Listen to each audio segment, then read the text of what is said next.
Hello everyone, welcome to my channel. In this video, I will be showing on how to install Ansible on CentOS 7. Installing Ansible in CentOS 7 is very easy and simple. All you need to do is just executing this simple command. Yum install Ansible.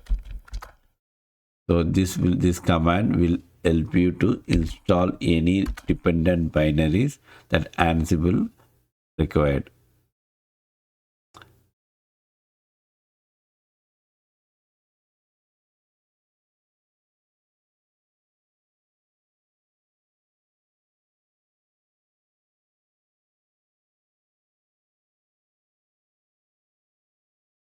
That's it.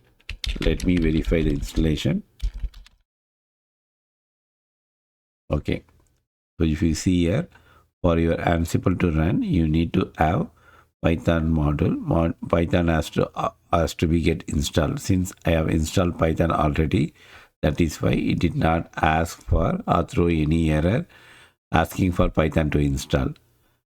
I hope you like this video. If you like it, please subscribe it. Thank you.